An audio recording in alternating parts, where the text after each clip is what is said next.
วัสดีค่ะบทนี้เป็นบทที่85แล้วนะคะเนื้อหาของบทนี้ก็เป็นถ้อยคำสำนวนที่ใช้กันมากอีกเช่นเคยตัวอย่างที่เราจะได้พบก็คือคำกริยาที่ตามด้วยคำที่มีรูปเหมือนคำกริยาที่ลงท้ายด้วย ing นะคะเช่น stop worrying หยุดเป็นกังวลเสียที worrying ในที่นี้ไม่ได้เป็นรูป continuous นะคะแต่เป็น gerund มีฐานะเป็นคำนามค่ะอีกตัวอย่างหนึ่ง do you enjoy cooking คุณชอบทำอาหารไหม cooking นะคะอีกตัวอย่าง the oil needs changing น้ำมันนี้ต้องเปลี่ยนสักทีนะคะจำเป็นต้องการให้มีการเปลี่ยนเกิดขึ้นนั่นเองถ้าแปลตรงตัวนอกจากนั้นเรายังจะได้เรียนเรื่องโครงสร้างที่สำคัญอีกเรื่องหนึ่งนะคะเวลาเราจะกล่าวถึงการทำอะไรบางอย่างที่เราไม่ได้ทำเองแต่ให้ผู้อื่นทำให้เช่นฉันจะไปตัดผมจะตรงกับภาษาอังกฤษว่า I'm going to have my hair cut คือให้คนอื่นตัดผมให้ cut ในที่นี้เป็นรูป past participle นะคะอีกตัวอย่างหนึ่งค่ะ I think I'll get my eyes tested ฉันคิดว่าฉันจะต้องไปตรวจตาหรือไปทดสอบสายตา tested ในที่นี้ก็เป็น past participle อีกตัวอย่างหนึ่งค่ะ I would like these letters typed as soon as possible ฉันต้องการให้มีการพิมพ์จดหมายนี้ให้เร็วที่สุดเท่าที่จะเร็วได้ typed ในที่นี้ก็เป็น past participle เหมือนกันจะเห็นว่ารูปกริยาในตัวอย่างประโยคที่ยกมานี้แสดงให้เห็นว่าเป็นสิ่งซึ่งให้ผู้อื่นทำให้นะคะเราไม่ได้ทำเองไปติดตามเนื้อหาได้เลยค่ะ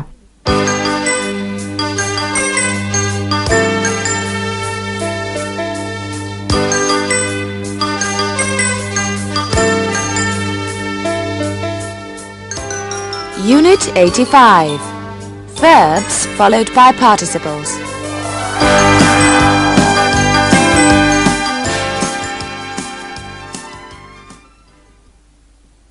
Speaking and listening.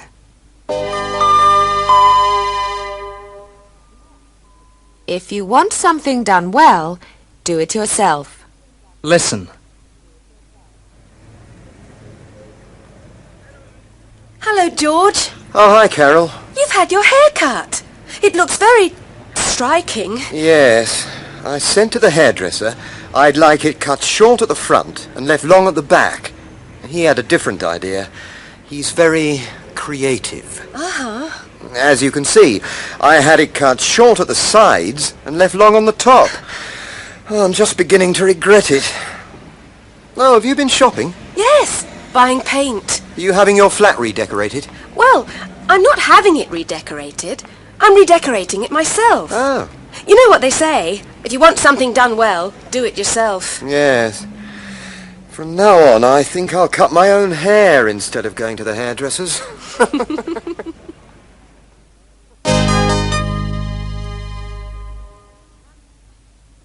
Listen.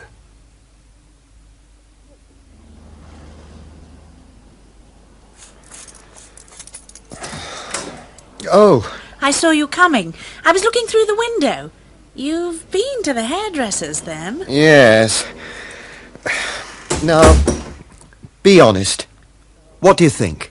Well, it's very... Striking? Yes, that's a good word. It's very striking. I met Carol coming out of the paint shop. She said it was striking. And there were two people sitting behind me on the bus. I heard them talking. One of them said, "That's very striking." How do you know they were talking about your hair? Oh, I'm sure they were. I could feel them looking at it. It was your imagination. Maybe. What's that smell? I can smell something burning. Probably your ears, if everybody's talking about you. Ha ha. I can definitely smell something burning. Ah, yes, you're right. I think lunch is ready. It's steak. Very well done.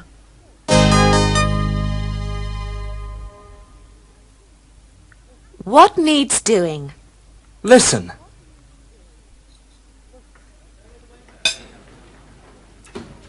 How are you getting on with your novel, Max?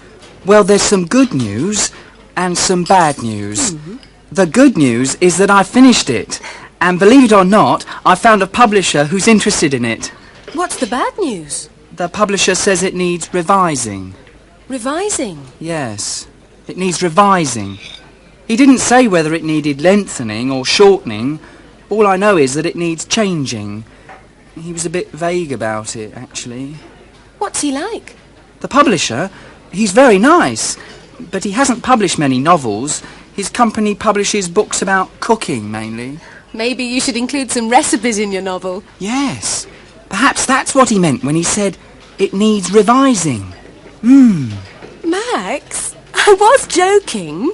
Oh, were you? I see. Still, it's not a bad idea. Stop worrying. Listen and repeat. Stop worrying. Avoid working too hard. Start taking it easy. And keep smiling. Listen. Max, I wasn't being serious. Sorry? About the recipes. I was joking. Yes. What do you think I should do? It's a real problem. Well, first, you should stop worrying. You're still young. What do you mean? Well, a lot of famous novelists didn't begin writing fiction until quite late in life. Daniel Defoe, for example. Anthony Burgess. That's true. Just keep writing. Oh, writing's no problem. I don't mind writing. In fact, I enjoy writing. But I can't keep revising the same book, can I? I mean, I wouldn't mind being famous when I'm 65. But you'd rather be famous when you're 35. Yeah, or sooner if possible.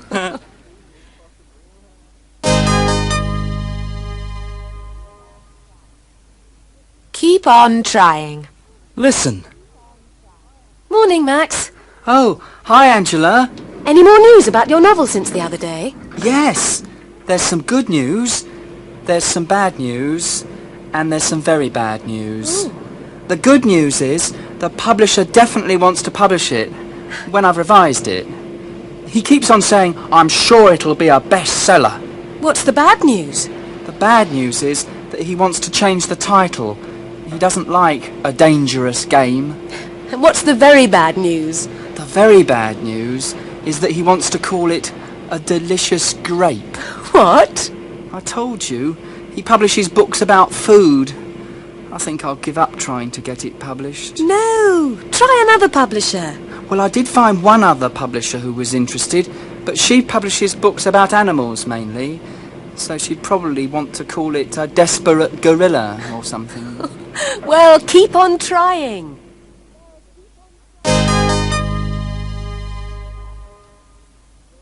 Song. Going, going, gone. Well, I couldn't stand living in the city anymore. I felt like leaving many times before. The night was cold, the sky was black. I put my best foot forward and I didn't look back. I was going, going, gone.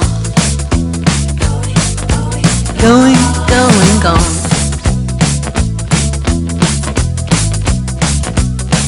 Well, I hated the city and I wanted to forget it, but I couldn't help wondering, am I gonna regret it? The rain was falling, the wind was blowing. I put my best foot forward and I kept on going. I was going, going, gone. Going, going, gone.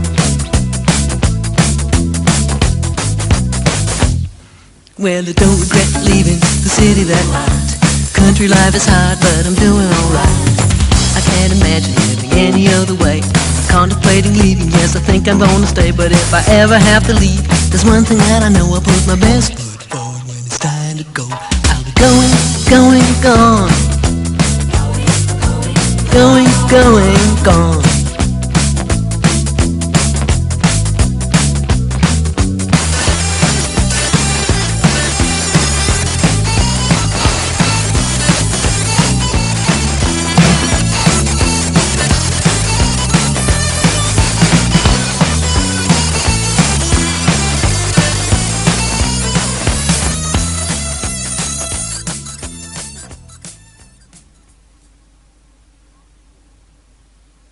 Attitudes.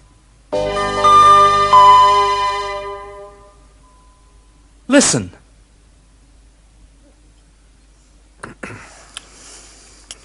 How's your steak? Oh, fine. You know, I always like my steak very well done. Yes, but in this case, very well done is a euphemism for burnt. Never mind. When we were talking about my haircut before, you said it was striking. Yes. Was that a euphemism for ridiculous? When you said striking, you really meant ridiculous, didn't you? Well, no, I wouldn't say ridiculous exactly. It's a bit unusual. Yes. It's not exactly what I had in mind when I went to the hairdresser's. So when you came out, you weren't too happy about it? That is the understatement of the year. But no, I quite like it, actually. It's very... Striking? Exactly.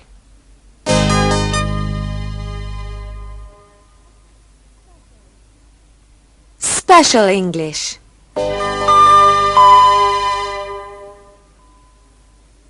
Listen and make notes.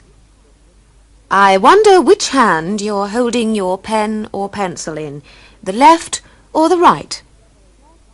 Well, whether you're right-handed or left-handed, you might find this interesting. I'm going to give you some facts and figures about left-handedness. First, the percentage of people who are left-handed. The figure is about 10%. In other words, about 1 person in 10 is left-handed. Do children inherit left-handedness from their parents? Well, if both parents are left-handed, about 50% of their children will be left-handed.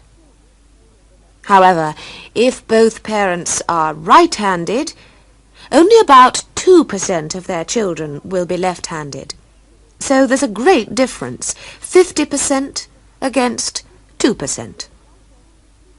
Do right-handed people and left-handed people have different personalities? It is widely believed that they do. In right-handed people, the left hemisphere of the brain is dominant. This is the thinking hemisphere. This means that right-handed people tend to be logical, good at mathematics, interested in words, and so on. In left-handed people, the right hemisphere of the brain is dominant. This is the feeling hemisphere. This means that left-handed people tend to be interested in the whole of something rather than the details, to have musical and artistic talents and so on. Here are some examples of famous left-handed people. Michelangelo was left-handed. So was Leonardo da Vinci. The Spanish painter Pablo Picasso was left-handed. So was the English writer H.G. Wells. The actresses Marilyn Monroe and Judy Garland were left-handed, and so was Charlie Chaplin. How about you?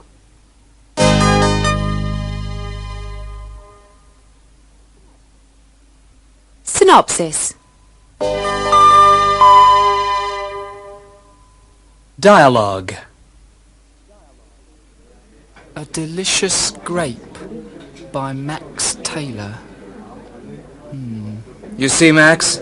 It sounds good. Well, it certainly sounds unusual. That's an understatement, Max. It sounds original. It sounds exciting. Just imagine people all over the country going into their local bookshops and saying, Have you got a delicious grape? I'm sure it'll be a bestseller. It just needs revising, as I said. Well, I'm still a little worried. Stop worrying, Max. Trust me. Don't you want to be rich and famous?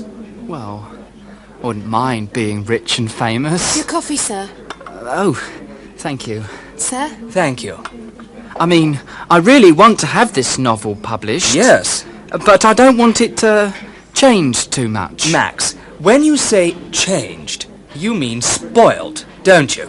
You don't want it spoiled. Well... Max, trust me. Your novel is not going to be spoiled. It'll still be the same novel. It just needs a new title and a little revising. For example, your chapter titles. What's wrong with the chapter titles? There's nothing wrong with them, Max. They're good titles. Impossible Dreams, All Numbers Are Unlucky Numbers, An Unfortunate Accident, Irresistible Temptations, and so on. But they could be more striking, more dynamic. You could call the chapters Dreaming, Gambling, Disappearing, Stealing, and so on. Well, I'm not sure. Don't look so unhappy, Max. Everything's going to be fine. Have a grape. Oh, thanks. Delicious.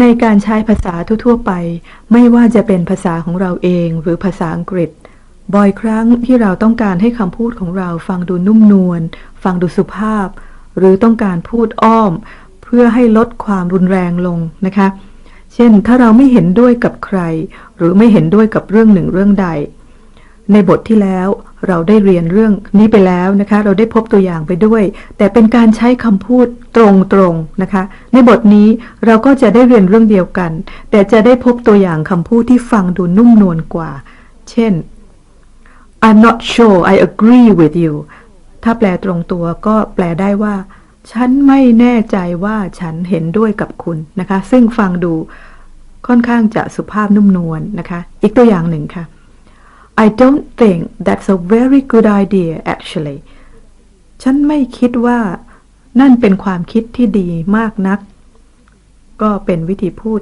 ว่าไม่เห็นด้วยนะคะอีกตัวอย่างหนึ่ง Things don't look too good ประโยคนี้ไม่ได้แปลว่าไม่เห็นด้วยแต่หมายความว่าดูไม่ค่อยจะดีสถานการณ์ไม่ค่อยจะดีนั่นเองThings don't look too good ฟังดูนุ่มนวลกว่าที่จะบอกว่า things look bad นะคะก็เป็นวิธีพูดอย่างเลี่ยงไปนอกจากสำนวนพูดแล้วก็ยังมีศัพท์บางคำนะคะในบทนี้ที่เราได้ฟังไปแล้วที่ใช้เพื่อให้ฟังดูนุ่มนวลนะคะเช่นยกตัวอย่างถ้าเราจะพูดในภาษาไทยว่าคนนั้นคนนี้ตายไปนะคะคำว่าตายถ้าเราต้องการให้ฟังดูดีขึ้นในภาษาไทยเราจะใช้ถึงแก่กรรมหรือถึงแก่อนิจกรรมในภาษาอังกฤษเราก็มีคำนะคะแทนที่จะใช้คำว่า die ที่แปลว่าตายโดยตรงเขาจะใช้คำว่า pass away ซึ่งฟังดูดีกว่านะคะหรือถ้าเราจะพูดถึงคนแก่นะคะแทนที่เราจะใช้คำว่า